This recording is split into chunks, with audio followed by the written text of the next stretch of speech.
Hi, this is Donniel Hartman and Yossi Klein Halevi from the Shalom Hartman Institute. And this is our podcast, For Heaven's Sake, Israel at War. And today is day 277. And we're taping tonight with our favorite audience in the world, with our rabbis, our friends, our community, members of the various rabbinic programs here this summer. The theme, Yossi, you and I picked for today is 9 months. It's 9 months.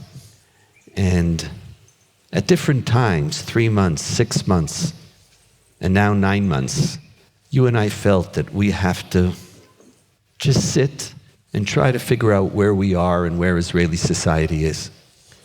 You know, when we first just picked 9 months, it was just a round number. But as I was thinking about it, 9 months is a period of birth. After 9 months, it starts with hope. It has a lot of bumps and fears and trepidation. And then, God willing, life emerges. We're in day 277, 9 months, and our hostages are still there. And Israelis are still being killed and wounded. We're still at war. It's a strange 9 months. What are these 9 months giving birth to? How have you changed or I changed? What have we learned? Where are we after 9 months? And so that's where we're going to start. And let's start, like we often do, on a personal level. What's changed? Has something changed in you now that we're at month 9? You know, listening to you and talking about the promise of birth, I remember 6 months after the war, we had this conversation. We probably did it 3 months after the war. And it's astonishing how little has changed objectively. Here we are, still with the government of October 7th. Could we have imagined on October 8th that we would be still in this place? But personally, I think we've all changed. And what's changed for me very immediately was that for the first time since October 7th, I went to an anti-government demonstration just the other night. And since October 7th, I haven't been to demonstrations, as opposed to, as you know, the previous year, we would be out demonstrating every week. And initially, I decided not to join the demonstrations because we don't demonstrate during war. And then seeing the conduct of the government and how the government is acting business as usual, dirty politics as usual, that was no longer a good enough excuse. But I still felt I'm not going to go out and demonstrate for the hostages because here I believed that the government was right, that we're only undermining our position. We're strengthening Hamas by encouraging them to toughen their line. But that was working under the assumption that the government is negotiating for the hostages. And what we've seen in recent days is that Netanyahu is not really negotiating. He's undermining his negotiators. He sends his negotiators to the table, and then he issues his public list of non-negotiable demands. Anyone... Which contradict the offer that he put on the table. Here's the Netanyahu proposals. And anyone knows that you don't negotiate publicly by issuing a set of non-negotiable demands, which, how do you walk back from that publicly? So I went out to demonstrate. And it was very interesting because there have been 2 protest movements here in the last months. A movement demanding elections now and a movement demanding that the government prioritize hostages, even if it means not defeating Hamas. And what's happened now is that effectively these 2 movements have merged. And that's what you felt on the streets, that demonstrating for new elections, demonstrating for hostage release, it's the same agenda. And so I felt, morally at least, I had no qualms about going back into the streets. The question is it effective? And there I have a very big question mark over the future of these protests, because we're not reaching new communities. We're not bringing, it's the same people who demonstrated before October 7th. How did it feel? It felt very anemic. And it was a sweet demonstration. It was Jerusalem. So maybe it has a bit of a different tone from Tel Aviv. And you don't bring this government down by bringing together the nicest people in Jerusalem. I also haven't been going to demonstrations. I didn't have an ideology. It just didn't feel right. But what brought me out, again, was actually different than you. It was the hostages. And I wasn't demonstrating to be effective. I wasn't demonstrating to bring down the government. I was trying to demonstrate so that the hostage families feel that we see them. Because they feel that they're not being seen. Part of the problem over the last 9 months is that we're not speaking honestly. And they know it. They know. I remember when my brother-in-law was being held in Syria, and we didn't know if he was alive or dead. And it was about a year and a half, till we sort of figured out that he had died. And that was when the rabbinate declared that my sister wasn't an aguna, wasn't a chained woman anymore. And could marry. And therefore could marry. But I remember when you're living with uncertainty, every single thing that somebody says to you, you analyze. You look for consistencies. You look for nuance. The commas are really important. And in this country, we were never honest from the beginning about the hostage issue. That's right. Because you and I spoke about this. But right at the beginning, that there's a contradiction. There is. It's a legitimate contradiction. You're not an immoral, insensitive person. If you say, we have to win this war, whatever you think it might mean, if it was achievable, and say to the hostage, it's a tragedy. We're going to do whatever we can, but our priority is winning the war. We never said that to them. We didn't speak to them straight. And I remember people telling us, yes, his parachute didn't open up. The person who folded his parachute is going to come talk to you. They never showed up. Never came to talk to us. Yes, this happened to him, and then we hear it didn't happen to him. And you're sitting there because you're in the midst of this darkness. And a fair and honest conversation. Say. Just say. Netanyahu, say. It's legitimate for you to say, yes. I, as Prime Minister of Israel, cannot end this war if I don't have an ability to continue to fight and attempt to destroy Hamas wherever they may be to the best of my ability. Say that. But don't say, yes, I'm offering a ceasefire deal.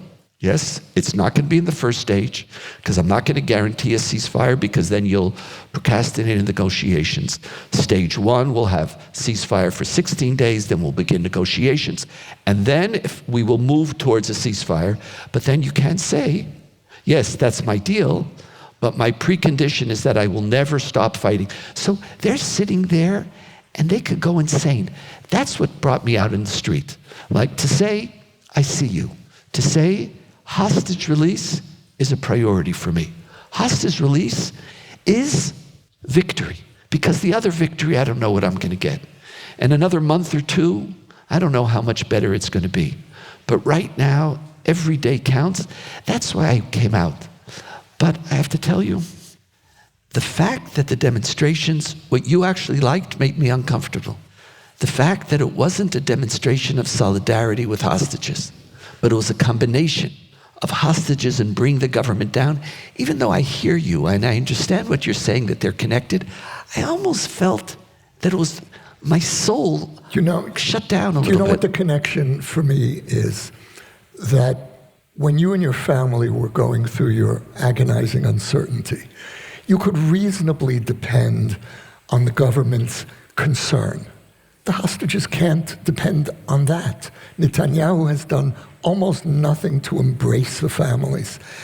And so, yes, I'm with you on the need of Israeli society to compensate for the absence of a government embrace. But the fact that this is the first government in Israel's history that has shown almost contempt for the families of hostages is just further proof of why this government cannot lead us to the next stage. Again, I feel we've entered into a catch-22, or I don't know if that's the right term, or a dead end, where once hostages are part of bringing the government down, how could the government talk and meet? It's like, how come you're not reaching out to me? But when you reach out to me, it's a one-sided attack. It's blame.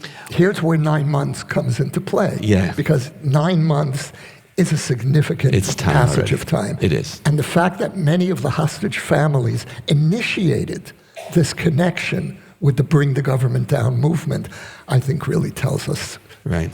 they don't have faith that the government is really seriously negotiating. The other thing that I felt, I don't know if you feel this as well, that in the demonstrations, I loved the demonstrations last year. That I felt that they were the embodiment of the most noble of Zionism. They started with anger and with fear that we're going to lose our country. But very quickly, they morphed into visionary demonstrations. Demonstrations about liberal values, about human rights, about equality. It wasn't just fear, it also had a noble aspiration to it. These demonstrations, maybe there's nothing noble right now. Maybe you can't. But part of what I was missing there was, what are you calling on us to become? And that's like when you bring the hostages together with bring the government down, it wasn't calling on the best of me. And at the end, the demonstrations aren't bringing out the numbers that the demonstrations last year did. That's the final critique, is that it's ineffective. But Donniel, these 9 months are weighing on the Israeli soul. I know. And what you're asking for at this moment is impossible. We can't do it. We have to bring them down. We have to try to begin again and move on.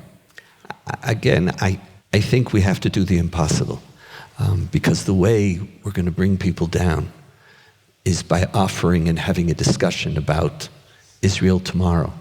And it's not just going to be through anger, and I don't think it's going to work that way, and it even actually solidifies the partisan divides in the country, unfortunately. And then when hostages become a partisan divide, when yesterday in the Knesset, a member of Knesset could say to a brother of a hostage, who gave you the right to even speak to me? And then throws him out of the committee meeting. And then there's violently. So 9 months, we've shifted, but something's changing. Both of us are feeling a little different. But let's go to another level. Let's try to keep on unpacking these. 9 months, we think about it in terms of the hostages living and dying in Gaza. But Israeli society, for 9 months, we have soldiers now going into their 3rd time they're being called up.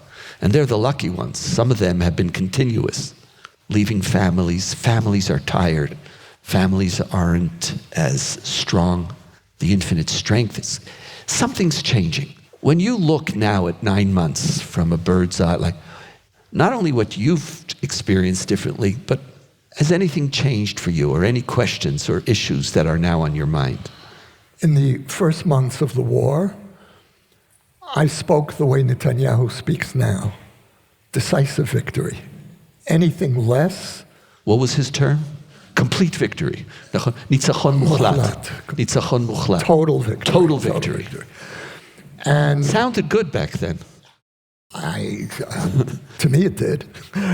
And I felt that if we did not defeat Hamas, if we risked the possibility of Yahya Sinwar emerging from his bunker, waving the V sign at the end of this war, then we were on a downward trajectory in which, in the long term, and maybe not the long term, we would be losing our most basic military credibility, our deterrence, which is fatal in the Middle East. And so I defined this war existentially. Now, I still do, but what's changed for me after 9 months are 2 things. One is the realization that we seem to be moving in circles. And you've said this in the past. And I hate being right. Yeah, well, you were right about this. and I have come around to that way of thinking as well. That now we're in Khan Yunis, but wait a minute, weren't we already victorious in Khan Yunis? And so we seem to be going in circular motions. This is already the longest war that Israel ever fought, by far. The only thing comparable was the Lebanon War, which really after 2 months was basically over. Lebanon won in 1982. The Yom Kippur War, which we remember as really our greatest trauma, was 3 weeks. And so after 9 months, you ask yourself the question, what's the end game? What's the strategy? I haven't heard a credible strategy except Netanyahu repeating his slogans. As we well know, and as we've said often, there's no strategy for the morning after. And if there's no political component, there's no final victory. So that's the first thing that's changed for me. I don't see what final victory looks like, and I'm not willing to give Netanyahu a blank check to continue this war while the fate of the hostages is ticking away. The second thing that's changed is a much more immediate realization that this is not just the Israeli-Hamas war. This is a multi-front war that is really the Israeli-Iranian war. And we need to stop focusing relentlessly on Hamas and defining victory in such narrow terms. Now, Netanyahu is doing that, I believe, because he's not only a prisoner of his far-right government, he's also a prisoner of his fears for his legacy. And he, I believe, has defined his legacy as being determined by his ability to undo October 7th. Now, October 7th is not going to be undone. That stands. And so this obsessiveness of destroying Hamas, because that's where October 7th happened, that's where he has to undo the... That's why people don't trust him. Exactly right. And so my feeling at this point is negotiate. If we have to stop the fighting on this front, let's do it. Let's get the hostages back. New elections. And then with a government that hopefully will have more moral credibility internationally and have more credibility domestically, then we're going to have to confront Hezbollah and Iran. I felt this early on, but 9 months is enough time to change your whole being. It's enough time to give birth to a human being. It's enough time to be in a certain place where certain ideas and thoughts and feelings become solidified and crystallized. From the beginning of the war, I was skeptical. I shared it with you. Sometimes I spoke publicly about it, but it was maybe too early. My deepest feeling now, 9 months into the war, and when I add the other stages that you're talking about, whether it's Hezbollah and Iran, I'm going through a realignment of my assessment of power and Israeli power. And it's very frightening. But I don't like to be frightened, so I'm deciding not to be frightened. It works for me, in whatever universe I live in. Because the Israel that I grew up in was an Israel in which our power was always a solution to the problems that we face. We had a solution. This has been 9 months of immense power. October 7th was a power void and a horrific tragedy and failure. But from October 8th, we have been unleashing on the 400 square kilometer area of Gaza a force almost unparalleled in Israeli history, and also, not in world history, but in decades. Certainly not, but in decades. The amount of force that we're bringing to bear in Gaza is immense. Yet, doesn't seem to be, as you said, creating a transformation. Our army is competent. We have all the tools and all the armaments that we need. Today, this morning, the radio reported that at least half of the tunnels, if not the majority of the tunnels, are either still working or 50% effective and still could be used on an ongoing basis. We had to move into Rafah or Rafah in order to control the Philadelphia corridor. The Egyptian border. The Egyptian border. The report said most of the tunnels haven't been discovered now after, 2 months? We're beginning to confront existential challenges for which our power is not the answer. Now, so we want to blame somebody. Okay, if that works for you, knock yourself out. But at some time in a mature life, you realize that doesn't matter. And you know where I felt it even more? Not in Gaza. I feel Israelis are frightened of fighting Hezbollah. They're frightened of fighting Hezbollah. Now, when have we been scared? We don't do scared. Maybe we should more often, but we don't do scared as a people. We strut. That's part of the whole thing. We strut. The army will know what to do. You're beginning to feel not just fatigue, but a recognition that maybe it's without even Iran, that we're confronting challenges for which our military power alone doesn't have a solution. And so you then have Smotrich or Ben-Gvir on the far right saying, fight one more day. It's like they're blaming everybody else for being locked into October 6th conceptions of the world. Their conception of the world is still, if we have a hammer, every problem is a nail. We have to now go in and we have to destroy and we have to fight and we have to pursue and we have to bring victory. And anybody who's not ready to fight one more day is somehow buying into the appeasement ideology. Your new Chamberlains, the Chamberlains of October 6th. But I'm sensing, like after 9 months, and I don't know what to do with this. And that was going to be my question to you. I don't know. Where do you take this? We're facing enemies on our borders. I know, but who said that who have no intention of accepting our existence? I'm just telling you what I'm feeling after 9. I'm not saying that this is great news for the Jews. Like, I'm not claiming here I have, this is the word from. But what happens when you realize the limitations of your power? Then sometimes you start exploring other options. Maybe diplomacy becomes more central to your actions because we basically haven't done diplomacy in years. We don't, because our power gave us the right and the ability to hold on to a status quo that we thought was sustainable. Maybe there's other things, maybe friends in the world. I don't know. I'm not claiming that there's any way for Hezbollah to wake up and to cease being a terrorist group. But I think after 9 months, I think we're learning that there are profound limitations. There's limitations to what our power could achieve. We have a limited amount of armaments which can't work. In other words, we're dependent on the United States and on friends around the world. We're more vulnerable.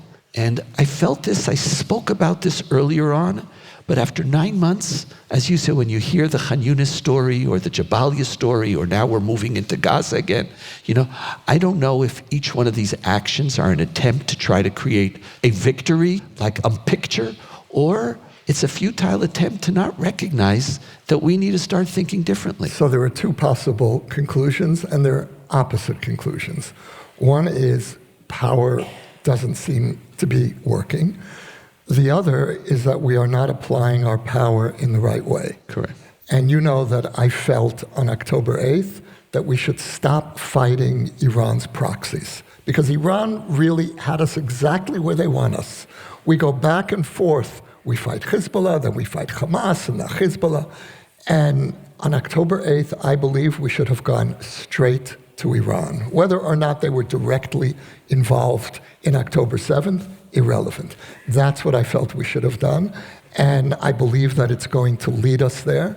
And to say, Donniel, that power is not keeping us safe, yes, that's true. But October 7th was a far more frightening alternative or scenario than what's being played out for us in Gaza today. I appreciate that. I'm not saying that you should feel comforted by what I'm saying. I'm not arguing that. But I don't believe I'm creating that reality. I feel that 9 months have taught me something, and I have to look at it. I have to confront it. I don't know what to do with it. So Lieberman takes it in a crate. You heard what Lieberman said? The head of Israel Home Party, who was part of the center-left coalition. He now calls himself a right-wing liberal. He's right-wing liberal. Well, that's a perfectly Israeli concept. That's a perfectly Israeli concept. No, it's true. Yeah. It is. And it's a healthy one, because he says, but part of his recognition of the challenge we face, because you could say, we have to deal with Iran, and no one's arguing. But because we have to deal with Iran, it's not the same thing as saying we have the capability of dealing with it. So what did he say? He said we should look at the nuclear option. And he is running right now everything he says on radio or on the paper or on the internet. He is now competing to head the new party, which is going to be the largest party in Israel. He's competing with Bennett, Naftali Bennett, in this newly formed liberal right-wing party.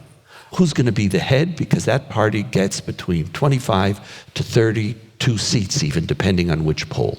That's going to be the largest party. And so he now is sitting on 10 to 14 seats, and he's saying, I should be the leader of it. Bennett is sitting on no seats, but on polls which say he's the most popular Israeli politician right now. People are being nostalgic back for his time. And so he's competing. So he's trying to position himself. So who's he saying? Who's he speaking to? When he says, he's basically saying, we don't have a conventional military option. And he says it's an existential danger, so therefore we have to do this. But it's precisely that. I'm wondering how, after 9 months, when we're going to be ready for what I think is an honest conversation about our country, about its future, about its possibilities, and about the way we try to create as much security as possible. Because 9 months have shown us something. You want to go? I know I'm upsetting you. Very much. I know. So tell me, am I upsetting you, or is it the reality that I'm talking about? I'm not claiming to own reality. It is the reality. But I feel in your body that I'm angry. I'm upset because I see what you see. It is there. Of course it's there. But my conclusions, as I say, are very much in the other direction. You know, it's interesting because there's an old mindset that really characterized Israel in our early years and was defined by the Hebrew term ein brera, no alternative. We have no alternative but to be strong, to realize we're going to have to continue to fight wars periodically. The no alternative mindset has returned since October 7th. And I feel it very strongly in myself. I feel we have no alternative. And we have no alternative in dealing with the enemies on our border. I think that we do have an alternative that's beyond our borders in the region. And that's the Saudi option, which you and I have spoken about often, and the possibility of ending the Sunni-Israeli war and freeing us to more effectively fight the Shiite-Israeli war. And so I do believe that we're in a very strange time where simultaneously we have no choice but to keep fighting.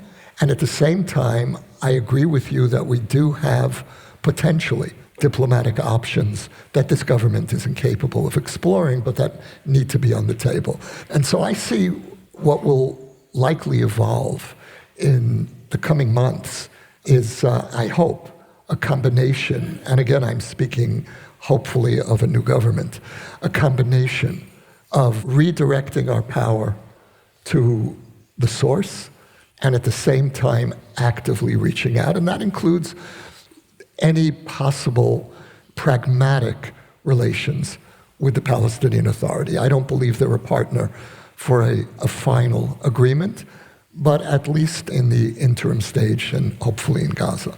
So yes, I think that what I hear you saying, Donniel, is that after 9 months, we need to honestly face the limitations of the direction we're in.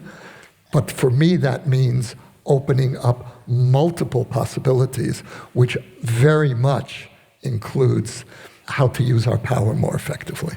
Okay, that's already a factual debate, but I'm with you. We can't just... Right. You can't just assume that it's simple and we're just going to do this. Sometimes, by the way, that's one of the challenges of the military. That's not their skill set. Their skill set is fighting yesterday's war. And part of what we need to do is to start thinking differently. And when you have a political system which is working, which the people trust, when you have a debate, when you have honest conversation, then there's a possibility of thinking differently. It's when you have soldiers doing what they're trained to do, and we now know that it's not sufficient. To function differently, we have to talk. We need serious debate. But let's end. I know this has been sober, but you can't do a podcast on 9 months, which didn't end in a new life and in a new future. But by definition, the subject almost destined us to a certain morbidness or thoughtfulness of a non-exuberant manner, let's call it. Which is very much what you feel in Israeli society today. Everyone feels this deep sense of drift. So we're going to have to find strength. Is there a bracha? You know, we're at this rabbinic conference, which is entitled Israel Tomorrow. Is there a bracha that you feel that if we, besides, let's go as follows, a blessing. Besides changing the government. Like, okay, but if that's the one you want to say, you can say it. No, I'm not going to take it from you, and you can say anything you want about Netanyahu, and it's okay. I'll say something else. Is there something else that you feel that you would want to give a bracha to, a blessing to Israeli society? Yes, but it's a very hard blessing. And that is that what we learned on October 7th was that we were living with illusions, multiple illusions. And the Israeli method of coping until October 7th was, yeah, beseder, it'll be all right. That also goes very deep in the Israeli psyche.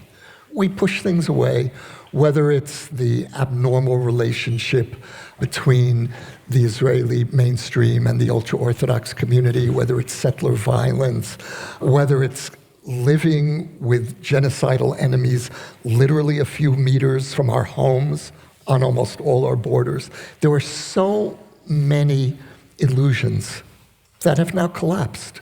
And Israeli society is facing itself. We're facing our external weaknesses and illusions and our internal weaknesses. And so what I hope for Israeli society is, first of all, that we're leaving this period of the deep freeze, where we weren't really questioning over these months, where we allowed this government to continue ruling as if nothing had changed. And what I wish for us is that we enter into a period of turmoil, where we really start deeply confronting our misdirections, and we're seeing it coming to a head with the ultra-Orthodox and the draft. We're seeing it happen in many ways. And so my hope is that we have the strength and the courage and the vision to take a deep breath, go through this period of turmoil, knowing that this is the necessary precondition for the rebirth of Israel. Could I say that in Donniel's terms? Please. Like the way I thought. And it's almost the same, but it's, the subtle differences between us. Our tradition challenges us at various moments during the year or at various moments in our life to do what our tradition calls a cheshbon nefesh, an accounting of your soul, a soul accounting, in which you ask yourself who you are. What have you done? What is your life like? Where do you want to go? And how do you get there? How do you think about getting there? And one of the beautiful things about our tradition is it believes that that's not a futile exercise. It believes that change is possible. It believes that you can't necessarily change the world, but you could change yourself. That a human being is capable of changing themselves and being better and being more. After 9 months, nobody's thinking about what they have to change. We're all becoming experts in where the other person has to change. We're blaming each other. We're putting all the responsibility, all the failures on this person or that person. And at the end of the day, we speak about this a lot, how on the holiday of the Day of Atonement, on Yom Kippur, when you have the confession in our tradition demands that everybody says, Chatanu, we have sinned, we are guilty. And you pound your own heart, and you say, what have I done? What's in my nefesh, in my soul? You don't reach out your hand and pound your neighbor's soul and saying, you have sinned, you have acted guilty. The Israeli way of contrition. It's an Israeli way of contrition in which we always assume the other one. And part of the disunity that has descended in Israel is that we're not really asking ourselves. You spoke about turmoil. I'm hoping for a period of soul searching, but a period in which my biggest blessing for Israel is that we could start talking to each other differently, that we could come to the table and say, we're all in this together. There isn't one person who got us here. It wasn't this officer or this person or this minister or not. We're in a place that's going to require of us new thinking, new creativity and new challenges. I love my people. I do. My greatest honor is to be a part of this people. That's really why I'm Jewish. Judaism's not bad, but the Jewish people, we're exceptional. But we're underperforming right now. And war does that, and political conflict does that, and weak leadership does that. So my bracha is that we can do some real soul searching. How about tumultuous soul searching? Tumultuous soul searching. Okay, you need tumultuous. I'll give it to you. I'll give it to you, as long as there's some soul searching. Yossi, as always, it's an honor and a privilege to be with you. This is, for heaven's sake, Israel at war. And it's day 277. And the other bracha is that our hostages should come home. Thank you.